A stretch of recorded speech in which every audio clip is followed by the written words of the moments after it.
Video games are an amazing piece of media. They can tell a story that you can not only experience, but also interact with. But what happens when instead of you interacting with the game interacts with you? Only you. Get out of my head! Get out of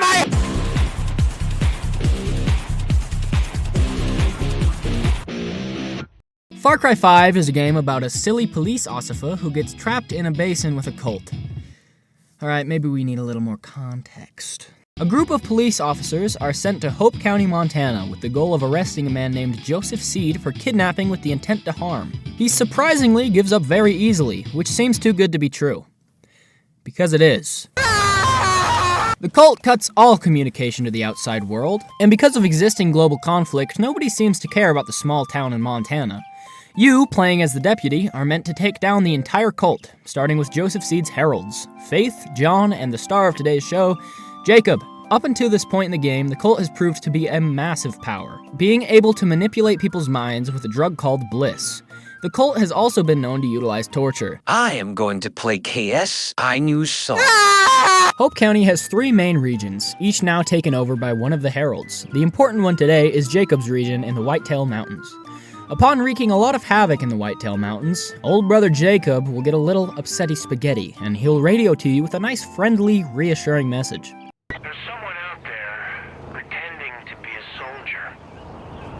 They are killing our brothers and sisters and putting this project in jeopardy.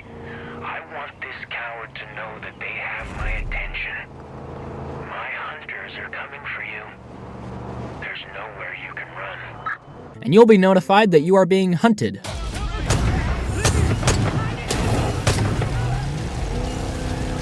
Which totally isn't terrifying or anything. When I first played the game, I browned my little pantaloonies when I saw that. But that isn't so bad. You've taken on the cult's finest before, so this should be no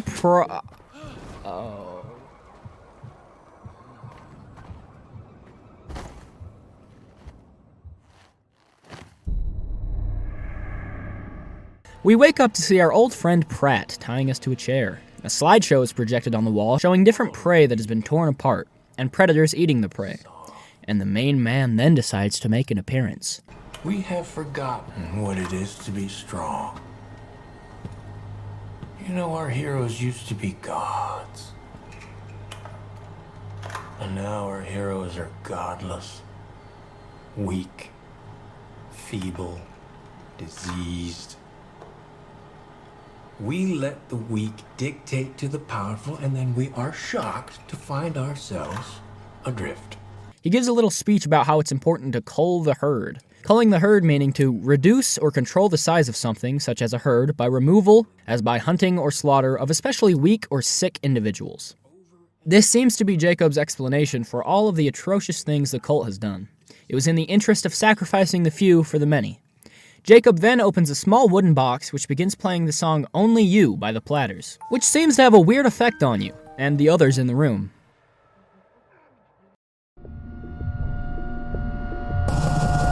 We wake up to see a room similar to the one we were just in, except this time there's a gun on the table and we aren't tied down.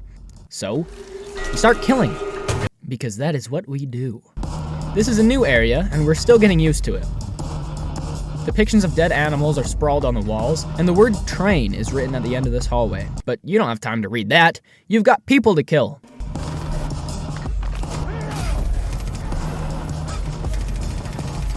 Until finally, you go down a fun little slide and the dream ends.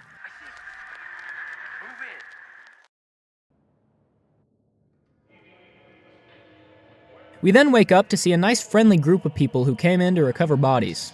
Why am I all stuck on corpse duty? Holy shit! They then take us back to their bunker, where stupid idiot Tammy is a big meanie head. No better. What was I supposed to do? She explains that it's unsafe to bring us back here and that she's Seen what it does to people. You haven't. But based Eli says screw the 19th Amendment, he's staying here. Then Eli decides to see if you're the real deal and sends you on a rescue mission to find 4 hostages that the cult took. I'm counting on you. But we gotta be real stealthy. Because if the cult sees us, they'll shoot the hostages. After murking the cultists, we rescue the hostages and discover that the cult has taken more hostages to a place called Devil's Drop. where they plan to drop the hostages. Because, of course, they do. Once again, we go ham style on the silly little cult people, and now we have gained Eli's trust. Yay! We do some driving around and clearing the streets before...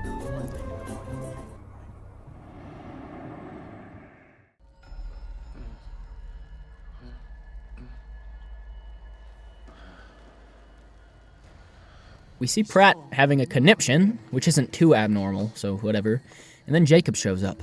But this time, it seems he brought a little guest. Mr. Joseph Seed decides to tell us a little story. We're in pain. The Lord giveth and the Lord taketh. Huh? You're not the only one to be tested.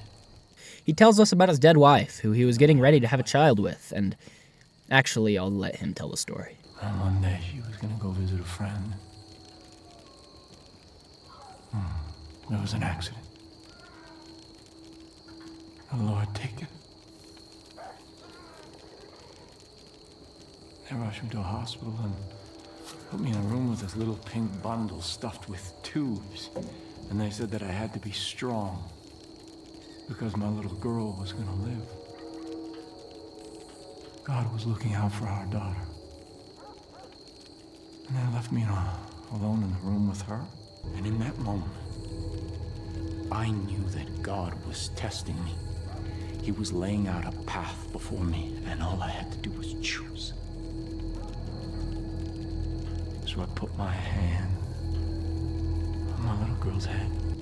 I heard God's plan for me. So I took my fingers and I put them on that little plastic tube that was stapled to her angelic face, and I pinched it shut.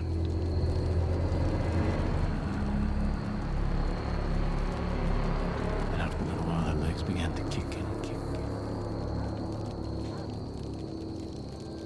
And then nothing. Stillness. Release. The Lord giveth and the Lord taketh. Pain. Sacrifice. These are all part of his test. And we have to prove that we can serve God, no matter what he asks. You know what time it is. This time, we know what we're doing. Killing fellers even faster, with Jacob in the background giving us very kind motivation. Good. Call the herd. He's such a nice fellow. We see the word hunt written on the end of the hallway this time, and a deer runs across, guiding us to new targets that we may not have seen on our first time through. No longer are we merely trying to survive, now we're trying to become more acquainted with this area, and trying to find out exactly what's going on here. This time, after going down the super mega fun slide, the mission doesn't just end.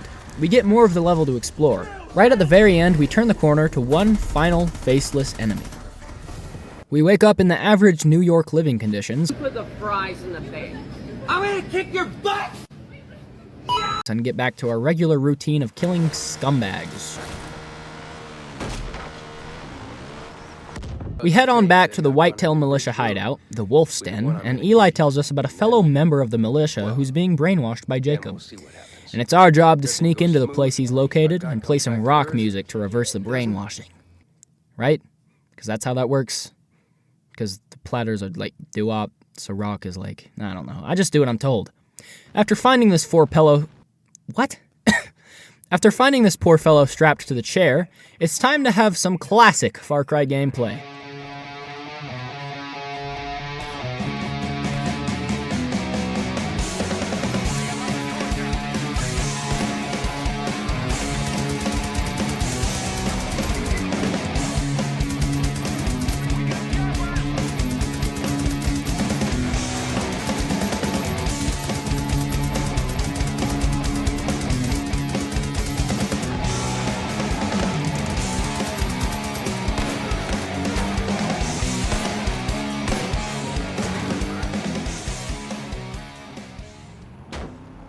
Well, that was fun. We head back to the Wolf's Den to get our next mission. I wonder if Tammy has something for me to do. Let's go check up on her. Tammy, what the hell? She wants us to go destroy some thingy-mabobs on radio towers, I don't know. We do that, beat the piss out of this random cultist, and then give this truck a nice little love tap before... Not again!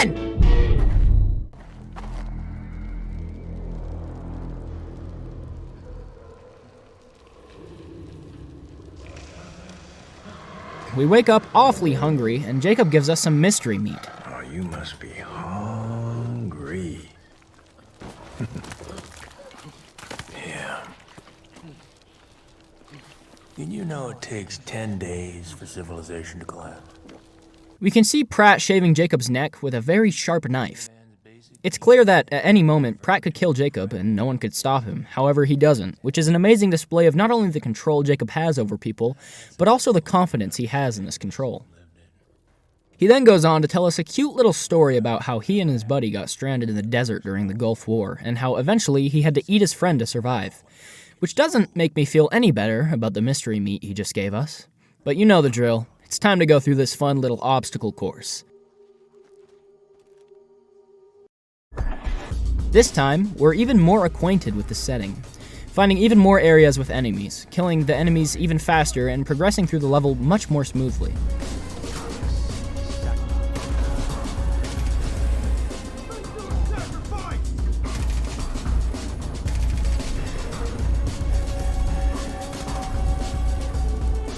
Then, we finally get to the end, and wake back up.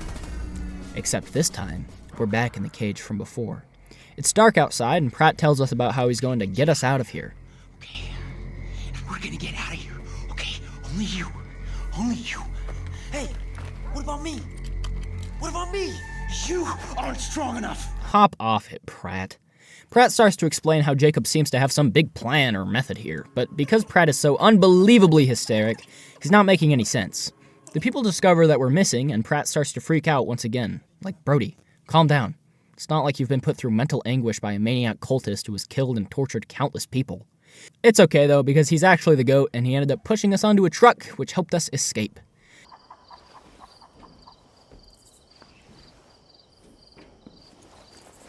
Okay, now it's time to deal with the worst mission in the game, the Barron Lumber Mill. Liberating the lumber mill itself isn't so bad. In fact, I would go as far as to say it's designed better than most other cult outposts. It's the mission that takes place after that sucks an unbelievable degree of butthole.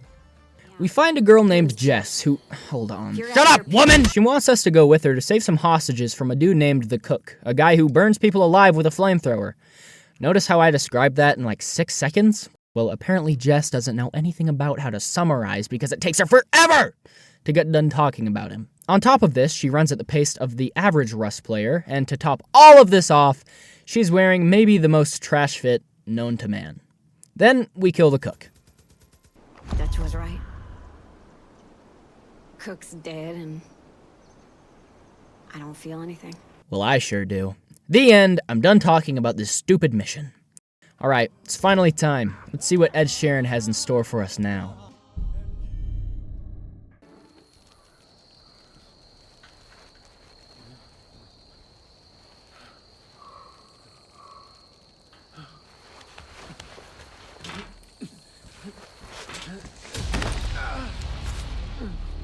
Don't worry, you'll be out of here soon enough. Did you think you were free? Your little buddy went to a whole lot of trouble for nothing. That's okay. He knows better now. I told you, you're not a hero. You are a tool. You know your purpose. You've known it from the beginning.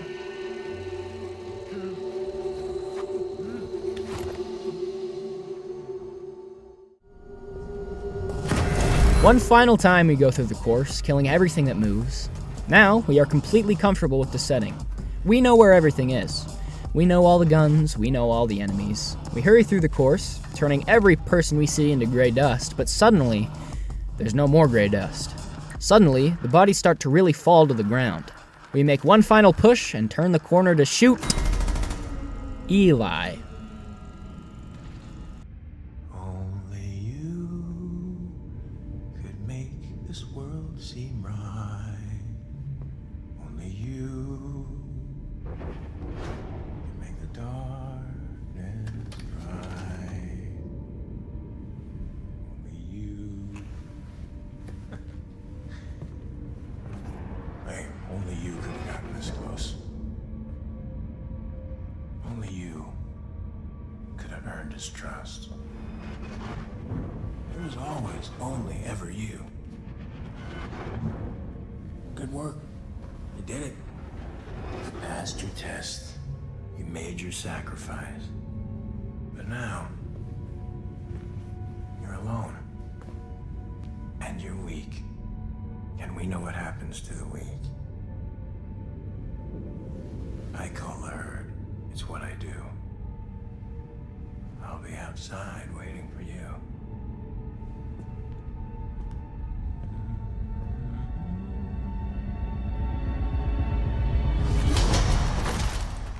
This is among the most shocking moments I've ever experienced in a game, and also the most layered, because at this moment we realize that Jacob wasn't just brainwashing the player character, he was brainwashing the player. So let's rewind and break down exactly how Jacob did this. To do that, we first need to understand something I find fascinating: subliminal messaging.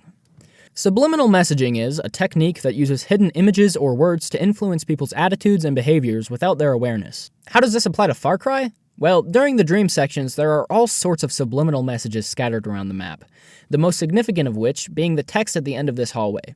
The first time going through, we see the word train. This being our first time, it's possible that we consciously read this, however, because it's not very helpful, it's easily disregarded. For the second time through, we see the word hunt along with a deer running to the left section of the hallway, something that you may not have even explored on your first time through.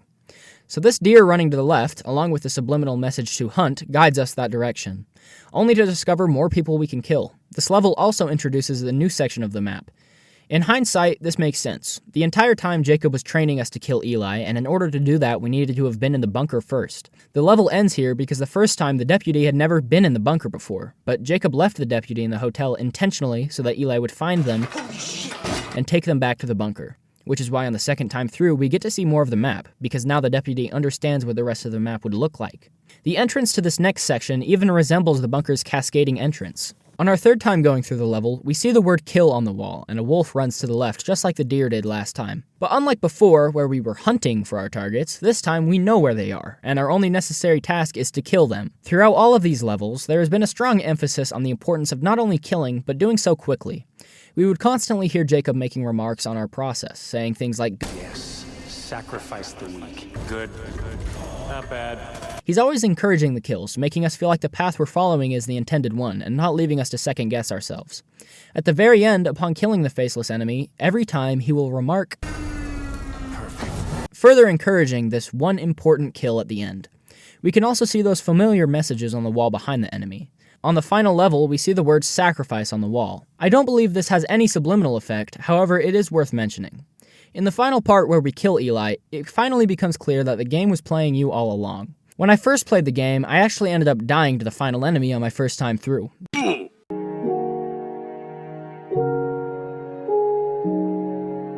Because of the way he's placed, it provides an easy way for him to surprise you, which ensured that in the future, I wouldn't leave any time for him to kill me. Of course, we know how that worked out. I think it's very fascinating that the game relied not on a script of killing Eli, but rather the game is so confident that you will, because of the way they set everything up, that they don't need to script anything. Thank you for watching. I'm gonna go listen to some of my favorite music. Wrong one! Wrong one!